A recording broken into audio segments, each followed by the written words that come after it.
What's going on, y'all? Welcome to the Triple Z podcast. I'm your host, Isaiah Henry. The Los Angeles Clippers traded for James Harden earlier this season, looking to acquire another scorer and playmaker to fit with Kawhi Leonard and Paul George.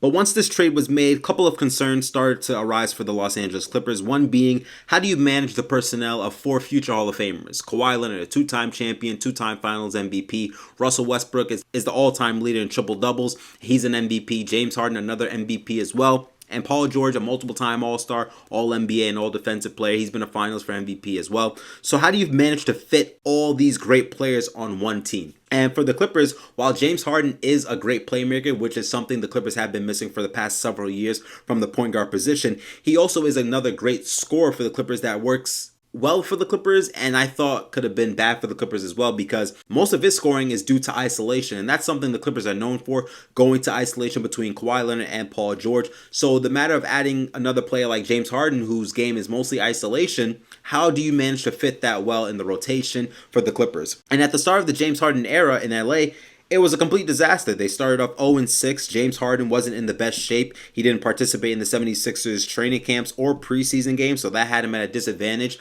I remember Kenny Smith having a quote saying, "You don't play basketball to get in shape. You get in shape to play basketball." So James Harden was already a couple weeks back from being his former self and being ready to play in Clippers games already. And also, for the Clippers, the lack of awareness, because while they did go 0-6 during that stretch of James Harden's early games with the Clippers, there was a lack of awareness of someone needing to make a sacrifice.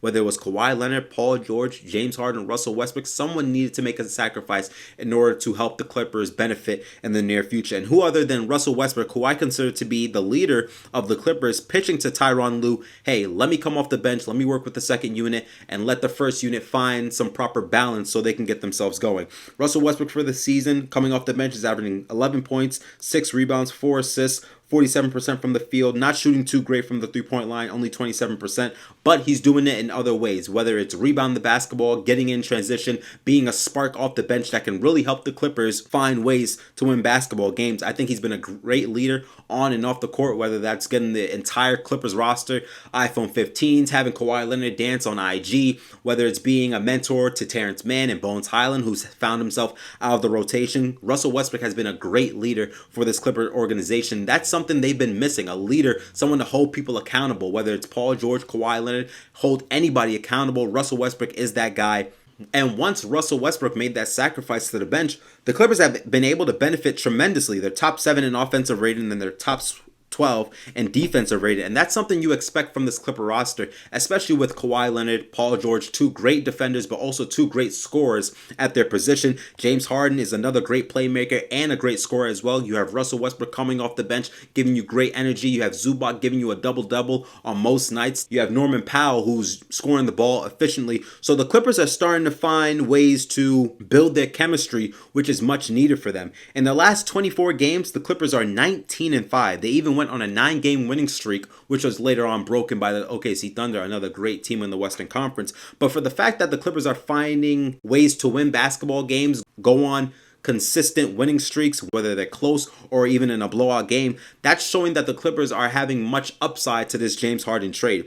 Another aspect that needs to be talked about for the Los Angeles Clippers is they're healthy. Kawhi Leonard and Paul George always get the knock on taking off games, whether, having the situation with load management. But for this season, Kawhi Leonard has only missed 4 games out of 34 games for the Los Angeles Clippers. He's averaging 24 points, 6 rebounds, 4 assists, 55% from the field, 39% from the three-point line. Paul George, another player that gets the knock for load management, is averaging 23 points, 5 rebounds, 3 assists, 50% from the field, 41% from 3, and only missing 2 games for the Los Angeles Clippers.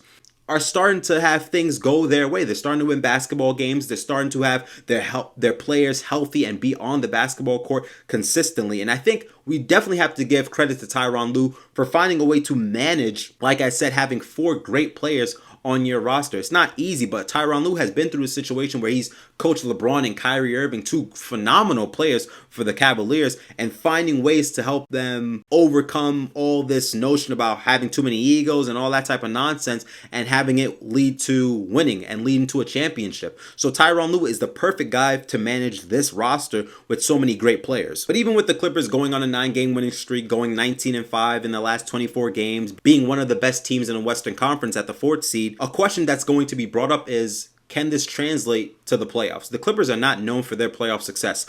Back in the bubble in 2020, they blew a 3-1 lead to the Denver Nuggets in Game 7. 2021, they won against the Phoenix Suns in the Western Conference without Kawhi Leonard. They lost. 2023, they lost to the Phoenix Suns again in the first round without Paul George and Kawhi Leonard. Now, Kawhi Leonard did play 3 games, but then he got injured with the knee injury, and the Clippers did lose that series. James Harden, while he is a great player, is known for coming up small in playoff series. Game 7 against the Boston Celtics in the second round, he only put up 9 points, 3 of 11 from the field, 7 assists with 6 rebounds. I mean, as a great player, as great as James Harden is, that's not going to win you playoff games come May and June. That's not going to get the job done, especially in a stacked Western Conference. Because with the Clippers now, they're starting to win games consistently. They've figured out their rotation. Their players are healthy. They're worthy of winning an NBA championship.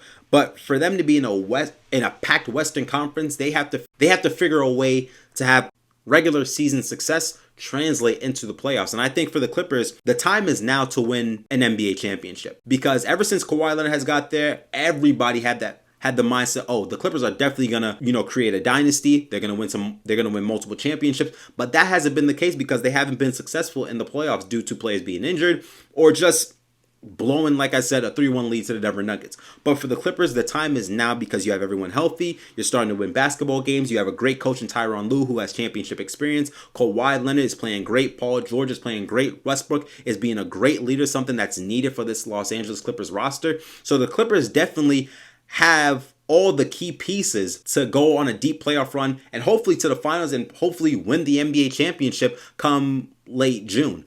But right now, the Clippers are playing great basketball. They're the number 4th seed in the Western Conference. And I'll be shocked if the Clippers don't live up to the hype that's building up around them. Because, like I said, the start of the James Harden era, where they were 0-6, it was looking a little shaky. A lot of people were kind of on edge about it. But the fact that they were able to go through trials and tribulations and figure out a way to make this system work, benefit them, is absolutely great for the Los Angeles Clippers right now. Thank you guys for listening to the Triple Z Podcast. Please like and subscribe to the channel and let me know your expectations for the Los Angeles Clippers throughout the season.